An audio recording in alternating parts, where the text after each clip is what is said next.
Galio, and it is Oh locked my in. god! Alrighty then. In an interview before Kespa Cup, Faker actually said he wanted to pick highlight a lot less destructible than you're used to. Now Bengi forced a flash over the wall. Bard ult dodged away from, but they're coming through the magical journey. A nice hit there, and Bengi's doing the utmost. He's now on the other side, staying safe with the Crux. Safeguards right back over to join the rest of SKT. Going forward for first blood with a kill onto Max.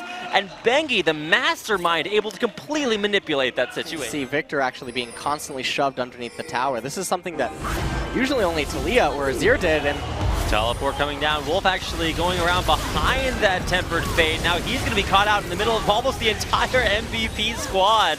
That's the first kill on the board for MVP, but an equalizer coming down from Prophet beyond trying to wait out it. Because he can out-deal him.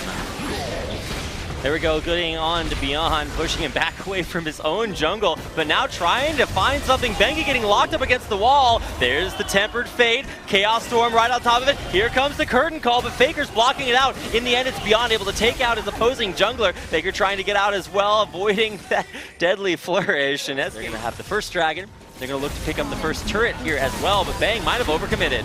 oh my, Wolf's flash!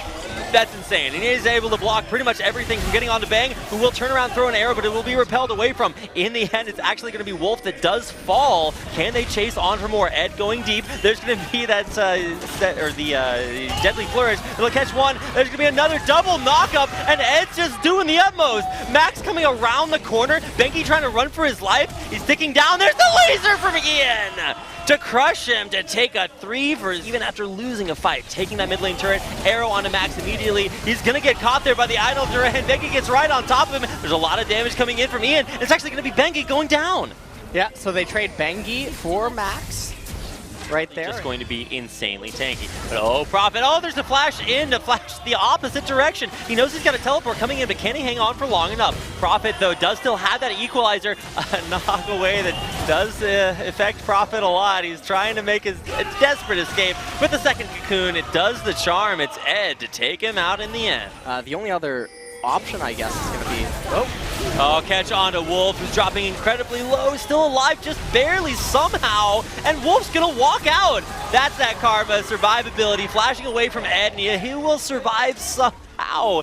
Beyond and Max the casualties though, and it looks like maybe Ed might still go down. There's the idol Duran, locking him back in, not what he wanted to worship, and it's a 3 for 0 in SKT.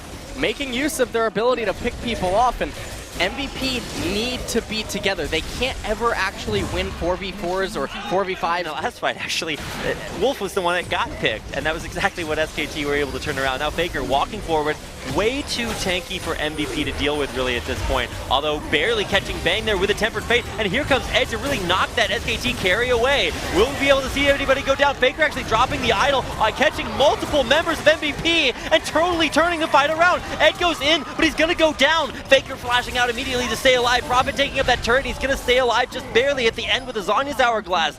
And how they're itemizing, you would actually think that Leandre's Torment would probably be not that bad of an item.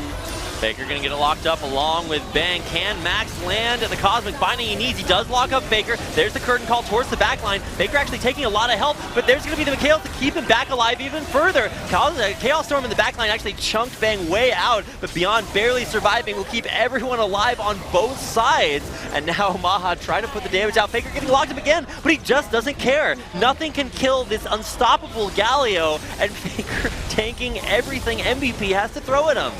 Yeah, and that's going to be... die ever. Well, that's what Faker has obviously been practicing his fair share of. Bang gonna get locked up there. Here comes Ed trying to knock somebody out of the fight. Faker does start taking a little bit too much damage, but he's just unkillable. Ian in the front lines actually will pop as the second casualty there for MVP, who just have no health bars to continue fighting that fight, and Faker survives through it all. Yeah, and I wonder if this will be the end of the game. Double teleport coming in from SK Telecom. Oh my god! I'm not sure that's what you wanted to do. Wolf does die because of it, but Faker teleporting back in to try out his invulnerability again. Let's see him tank the fountain. All right, he's going for it. Unfortunately, true damage does not quite work on that. I'm just watching Faker heal up as the Nexus has the opposite effect. It will fall, and in the end, it is an 11-9 victory for SK Telecom over MVP. Yeah, and that was a very interesting...